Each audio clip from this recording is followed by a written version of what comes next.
When did we start making mistakes? Bring her back to me. Without the energy to head to the bedroom, I slept quietly on the living room sofa that day. A few days later, my son-in-law Kenny visited my house before going to work. It will all be over soon. After leaving only those words, Kenny headed to work. His unusually strong tone left me feeling uneasy, but I didn't dwell on it too deeply. Later that evening, my husband Russ returned home without a word and went straight to the bathroom. As I watched his back, I realized I no longer felt anything. Despite our relationship having grown so cold, the layout of our home meant we had no choice but to sleep in the same room. I quietly entered the bedroom once Russ had fallen asleep. However, even with my eyes closed, I couldn't seem to drift off. I tossed and turned, unable to find rest, until the clock struck 1 a.m. in the silent night. At that moment, I felt someone's presence in the room. Heart pounding, I opened my eyes to find Kenny there. Why? Ignoring my question, Kenny forcefully pulled me out of bed and shoved me into the closet. He followed, closing the door just enough to obscure the room. What's going on all of a sudden? Sure. Kenny raised one hand, and the pressure of his control made me shut up involuntarily. He continued to observe the room through the narrow gap in the door. Just wait a little longer. I didn't know what he was waiting for, but I remained still. A few minutes later, it happened. What? As I watched the eerie scene unfolding in the bedroom, my breath caught, and I could do nothing but observe. People prefer happy endings over bad endings. An ending where everyone is happy, laughing together without anyone missing. But does such a story of universal happiness truly exist? Isn't someone's happiness inevitably tied to someone else's misfortune? This is my story of a happy ending. Happy birthday, Mom. I am Lisa Moore. I'll be turning 57 this year. Usually, at this age, people don't bother remembering their exact age, but my daughter Kathy celebrates it so thoughtfully every year that I remember. This year, she gave me a beautiful fountain pen to use at work, considering my job as a full-time employee. I wonder if it was a wallet last year. I have this for you. Happy birthday. Kathy, who grew up as such a kind-hearted daughter, has her husband. Kenny, Kathy's former colleague, is a quiet and often absent-minded young man. When he was first introduced as Kathy's boyfriend, I'll admit I felt a bit anxious. However, his gaze toward Kathy is filled with kindness, and I gradually realized that he's someone who can empathize with others. It put my mind at ease. Even now, though his words may be a bit vague, the gift he handed over was meticulously wrapped, containing a beautiful scarf inside. He's polite and incredibly gentle. I feel fortunate to be surrounded by such wonderful individuals. Thank you both. I'll cherish it. Thank you too. Oh, and I bought a cake, so let's eat it now. I'll cut it. Thanks. Here, Mom, have a seat here. The cake presented was neatly divided into 4 pieces. Yes, we're not just a family of 3. As Kenny carefully served each slice onto plates, the living room door opened. You're making too much noise, guys. Dad. Welcome back. It's Mom's birthday today. Ah, right. Is there a piece for me too? Yes, please. When Russ received the cake from Kenny, He walked straight to the bedroom without even acknowledging me or Kathy. What's that? Not a single word of congratulations for Mom. Well, there's nothing we can do. It's been like this for years, and I don't mind anymore. Russ used to be a very kind person. We promised to be good parents together and had Kathy. At first, I thought Russ was trying to be a good parent too. When Kathy started crying, he would rush to her before me, and he'd bring toys home almost every day. However, parenting, for better or worse, consumes time. Russ gradually began prioritizing his desires over spending time with Kathy. As a result, young Kathy grew distant from Russ. Perhaps unhappy with this, Russ started avoiding time with Kathy even more, eventually coming home only to sleep. No matter how unwell Kathy or I felt, Russ remained indifferent, and it seemed our emotional distance widened further. By the time Kathy was in elementary school, our household income was decreasing, and I worked diligently to make ends meet and provide for Kathy. However, Russ's recent behavior and abnormal decline in finances have raised suspicions. His late returns every day, significantly reduced savings, and the unfamiliar scent of cologne, all point to infidelity or perhaps excessive drinking.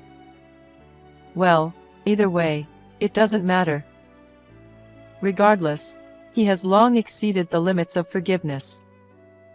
However, he cleverly concealed it so that no conclusive evidence could be obtained, and the months passed in a state of ambiguity. I'm sorry, Mom. It's okay, you don't need to apologize. I see. If anything happens, let me know right away. Well, we're going home now. Thank you for having us. Take care. I sighed quietly as I saw the two of them off to the entrance. Kathy and I are currently living separately on the same property. After Kenny, who had no family, decided to come live with us, and considering Russ's situation, we decided to build another house on our property. Even so, we eat dinner together here at night, so I am sure I spend more time with them than Russ. If we're together this much, maybe we didn't really need to build another house. That's what I thought. For me, the two of them were family, and we intended to continue managing somehow as a trio. However, that life wouldn't last forever. One evening, after work ended unusually early, I was driving home when I received a call from Kenny. Lisa. Kathy was in an accident. What? She was hit by a truck. I was at work, but the hospital called. I'm heading there right away. Goodbye. Wait a minute.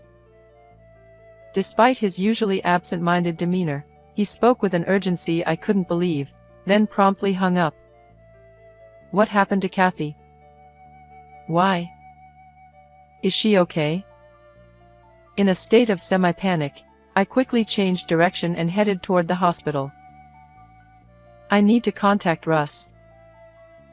Even though we're not particularly close, surely he'd rush over in an emergency involving our daughter. That's what I thought. The cold, mechanical ringtone echoed in the car, but it persisted, refusing to fade away. No matter how many times I redialed, there was no answer. It was as if our situation didn't matter to him at all. I also tried calling Russ's workplace, but they informed me he had already left for the day. How could he not answer even after leaving work? What was he doing while our daughter faced this crisis? My anger toward Russ dissipated, though, when I saw Kathy's transformed appearance at the hospital. Kathy. Is this really Kathy? The room the hospital staff led me to wasn't a waiting room or a treatment room. It was a chilly space with several white cloths draped over something, One of those clothes had been lifted, and Kenny stood nearby. What lay beneath was undoubtedly human, reddish-black cross-sections on the skin, black hair. But it was no longer in the shape of a person. The gruesome sight made me dizzy. Kenny supported me as I nearly collapsed. It seems that Kathy saved a child who was about to be hit. Truly, it's so Kathy-like, or something like that. The hand supporting me was terribly cold, and the voice was a painful mix of bitter laughter. That something, with half of its face still beautiful, forced me to acknowledge that this was indeed Kathy. But if I shifted my gaze just a little, what should have been there was no longer. As the police officer calmly explained the situation, tears welled up in my eyes.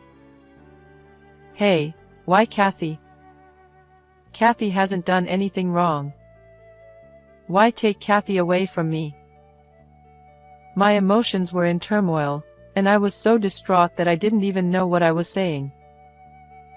But it was the only thing I could do. The sensation that if I didn't release all the overflowing tears and emotions, I would cease to be myself overwhelmed me. Kenny, despite the pained expression on his face, gently embraced my trembling shoulders. He, too, occasionally sniffled. What should I do from now on? Everything had become inconsequential. The events that followed ended astonishingly quickly. The police investigation revealed no foul play, just an accident. Kathy was celebrated as a hero for saving the child. The funeral was a tough occasion due to the enormous number of attendees. As a mother, I felt a twinge of pride knowing how many people admired Kathy. Kenny seemed similarly proud, wearing a slightly triumphant expression. However, during the funeral, there was no contact from Russ. Russ learned the truth only after everything had ended. I tried to contact you multiple times, I said to him. He entered silently through the front door, and I addressed him. Since I rarely initiated conversations with him, Russ seemed slightly surprised as he turned toward me. The vivid red lipstick smudges around his mouth were off-putting. Yeah, what did you want? What were you doing? Work. Don't answer a question with another question. So, what did you want? After that, I tried calling his workplace again, but they said he was taking a few days off. Work? Don't make me laugh. But I no longer had the energy to say such things. Kathy was in a traffic accident, and we finished the funeral yesterday. I see, that's unfortunate. I felt like I'd been punched in the head. Where in the world would a father find a father who would let his daughter's accident be someone else's problem? No pretense of sadness, no pretense of pain. Why not more upset? Yes, that's very unfortunate. So, what were you doing during our daughter's emergency? So it was work. I'm sorry about Kathy, but I was working, so what could I do? Don't make me keep saying it. Russ said irritably, disappearing into the bedroom. The hand resting on my knee tightened involuntarily. Frustration. Russ, who seemed indifferent even after our daughter was gone, and my own inability to respond to him, both infuriated me. How did we end up like this? When did we go wrong? Bring Kathy back. Today, lacking the energy to head to the bedroom, I fell asleep quietly on the living room sofa, my unpleasant feelings churning within me. Since then, the days when Russ comes home have clearly decreased. Today, Kenny and I were the only ones who said grace before the empty dining table. There were no smiles. The air was heavy, filled only with a lingering sense of loneliness.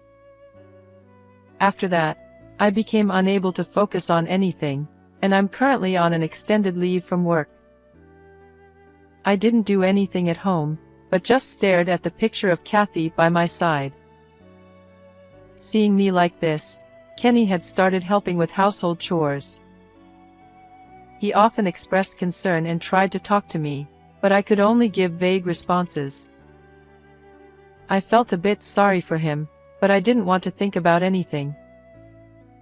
Kenny occasionally muttered something as if talking to someone, but even that didn't matter much. On that particular day, Kenny visited my house before heading to work. Although he usually comes in the evening due to busy mornings, I wondered what had changed. What's going on? It'll all be over soon.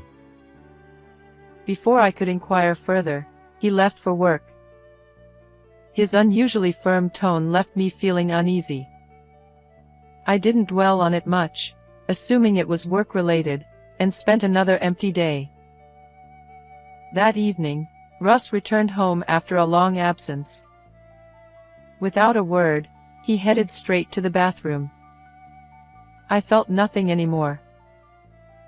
Despite the layout constraints, we had no choice but to share the same room for sleep. I quietly entered the bedroom around the time Russ fell asleep, but even with my eyes closed, I struggled to doze off. Tossing and turning, I remained awake until the clock struck 1 a.m. At that moment, I sensed someone's presence in the room.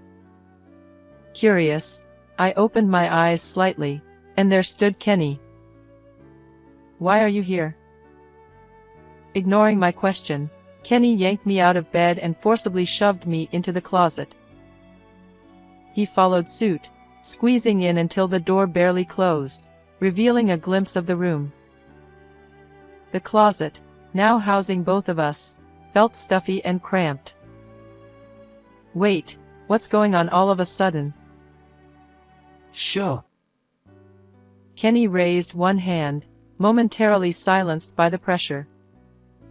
He continued to peer through the gap in the door, observing the room quietly. Just a little more patience. Although I didn't know what we were waiting for, I found myself doing the same. Gradually, the room became shrouded in mist, as if it were enveloped in white fog. Even the closet, which had been oppressively hot just moments ago, now felt like freezing air. The mist coalesced into a shape near Russ's pillow, eventually transforming into the figure of a woman. What? The figure seemed eerily familiar. It was Kathy. Although her form lacked clarity, I knew it was her. The mist, undeniably Kathy, had enveloped the room. Kenny, sensing my impending outcry, covered my mouth with his hand. Kathy stood near Russ, murmuring something. In response, Russ's fitful sleep intensified. It appeared as though a ritual was unfolding, one designed to torment him. Even I felt suffocated, beads of cold sweat forming on my skin. The scene persisted until Kathy abruptly ceased her movements, dissipating into thin air. The suddenness left me bewildered. Russ, though no longer thrashing, bore an abnormal sheen of sweat on his forehead. The vision I'd witnessed was no illusion. Seeking answers, I turned to Kenny. His response was cryptic, "Not here. Let's head to the living room." Hey, was that Kathy, right? Yes, it was Kathy.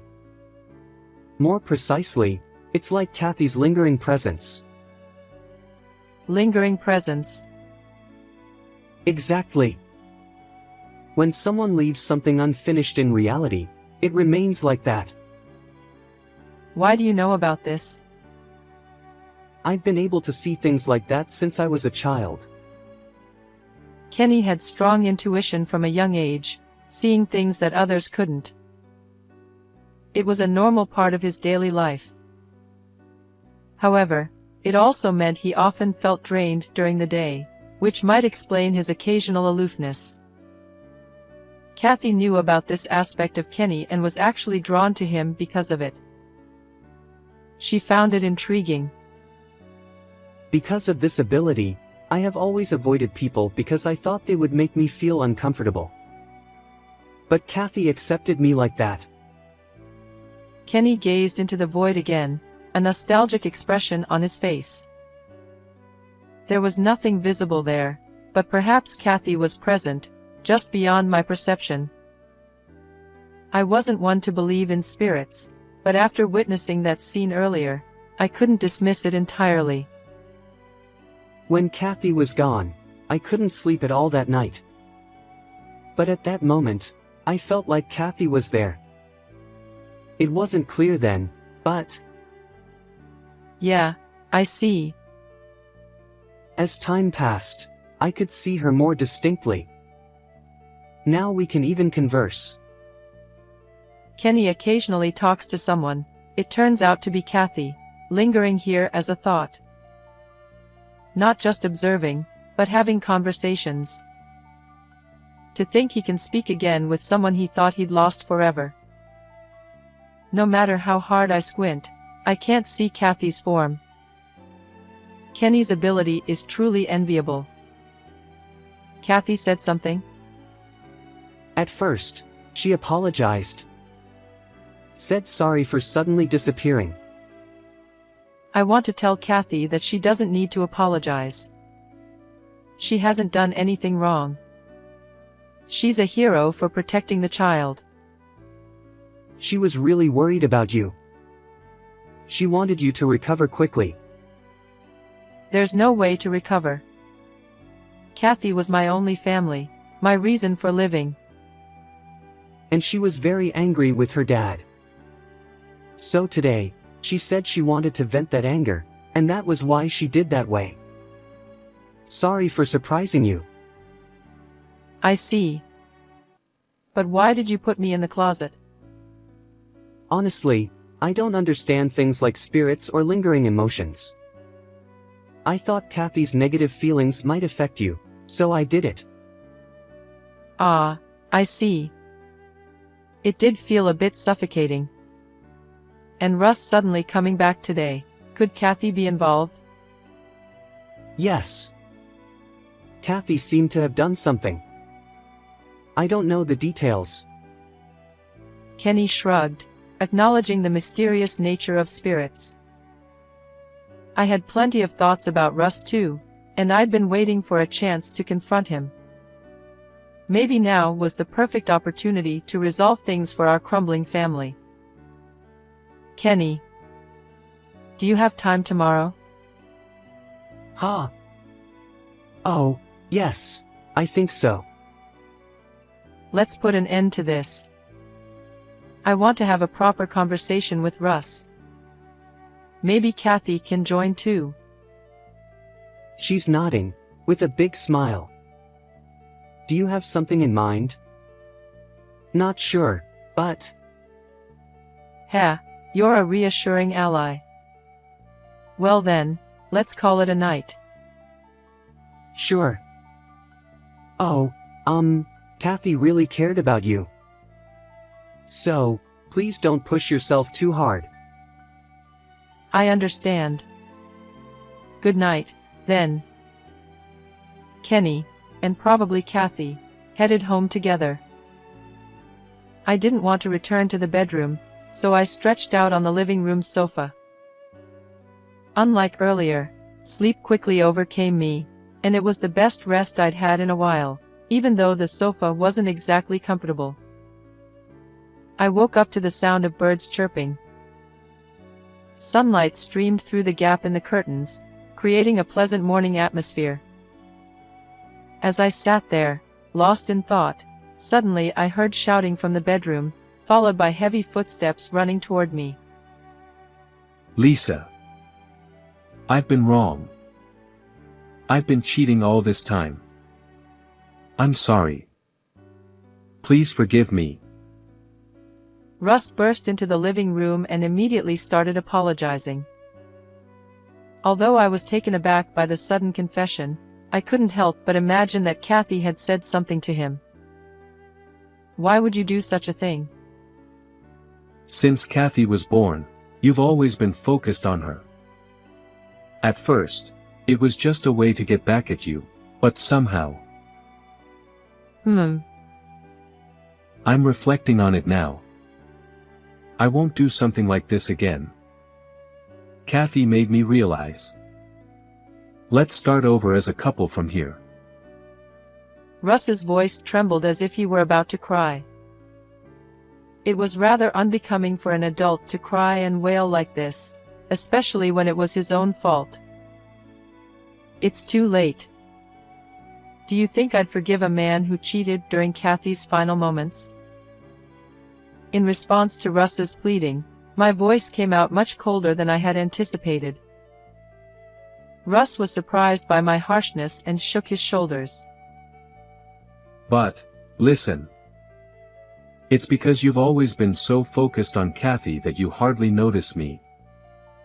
The real problem is you, not me, right? As Russ raised his voice in frustration, my body tensed up slightly. However, at that moment, the front door opened, and Kenny walked in. Russ looked at him, or more precisely, at the empty space to Kenny's left, and began trembling. Ah, so you can see her. Kathy, it's not what you think. It's not that I didn't care about you. I was just lonely. I even wanted to attend your funeral. Russ desperately tried to explain, but he was staring into empty space. Yet, I'm sure Kathy was there. Kathy is furious right now. For her mom's sake. I still couldn't see anything, but Russ's panic told the story of reality. However, I felt that such shallow words wouldn't resonate. I cheated on Lisa because she never looked at me in the first place. It was you who took Lisa away from me in the first place. Why should I listen to you? It wasn't appropriate for a father to say that his wife was taken by his daughter. We had promised to raise her together, after all. Yet Russ shifted responsibility onto others, refusing to understand the wrong he had done. Hey, Lisa. Say you forgive me quickly. Otherwise, who knows what Kathy will do to me? Hurry up. Please. Even at this point, he only cared about self-preservation. It truly left me exasperated. Even Kenny next door wore a disapproving expression. Lisa. I'm your husband, you know. Kathy is your father. Let's talk it out once, and then you'll understand. Right? Oh, I was utterly fed up. Why had I been in a relationship with this man for so long? I should have realized the absurdity of his thinking much earlier. But today, I can finally say goodbye to this ambiguous daily life. Even during this period, he was only concerned about self-preservation. Honestly, I was at a loss. Even Kenny looked exasperated. Lisa. I'm your husband, you know. Kathy, I'm your father. Let's talk once, and then you'll understand. Right? I'm fed up. Why did I keep this relationship with such a man for so long? I should have realized this absurd idea much earlier. But today, I can finally say goodbye to this ambiguous everyday life. From now on, I no longer consider you my husband or Kathy's father. Disappear from my sight. As I emphatically declared those words, Russ widened his eyes and slumped. His lifeless gaze fixed on the floor, and he mumbled something incomprehensible. I approached him, bewildered by the sudden turn of events, but Kenny stopped me, assuring me it would be okay. Suddenly, I felt as though someone was embracing me from behind. There stood Russ, devoid of any will, but I sensed it was Kathy. Even though I couldn't see, touch, or hear her, I knew I was being held. Warmth enveloped me, and I whispered, "Thank you," as I hugged back. From somewhere, I heard a faint apology. No need to apologize. Of course, it's incredibly lonely, but I'm glad I can feel you like this one last time. Thank you so much for everything until now. Be happy. Kathy's presence and warmth vanished instantly. Overwhelmed by sudden loneliness, I reached out desperately, but my hand met nothing. I guess I can't compete with you after all. Kathy had the happiest expression I've ever seen. As a mother, I'm sure there were things I could have done better for her. But hearing Kenny's words reassured me. If she's content, that's enough. I'll take my regrets to my grave.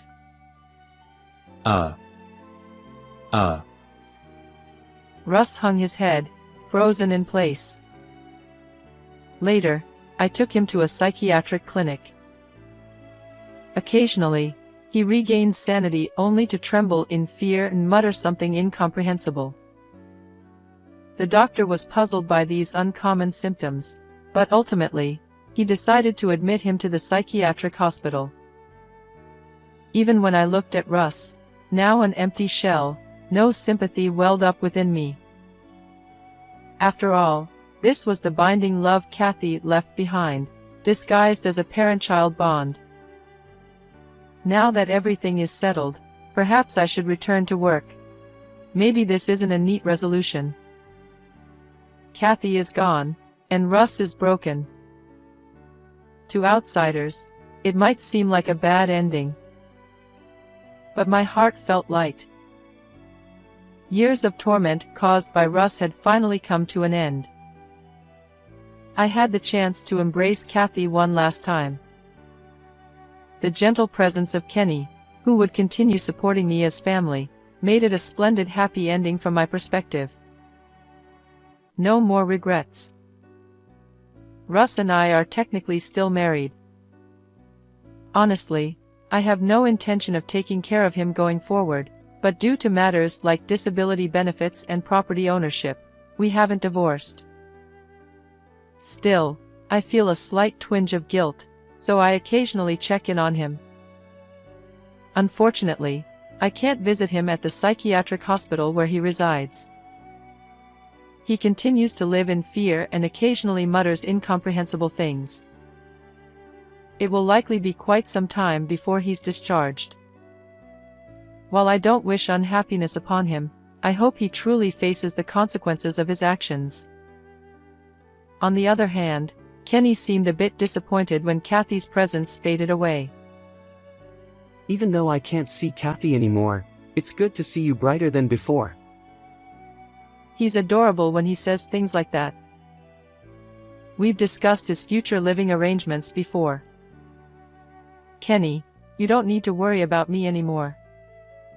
You're free to live your life as you please. There's no need for you to stay in this house. What you're saying is true, but if you're okay with it, I'd like to stay here. Why? Kathy always appreciated you. Despite the environment, you allowed her to pursue what she wanted, and she grew up straight thanks to you. Kathy wouldn't say that.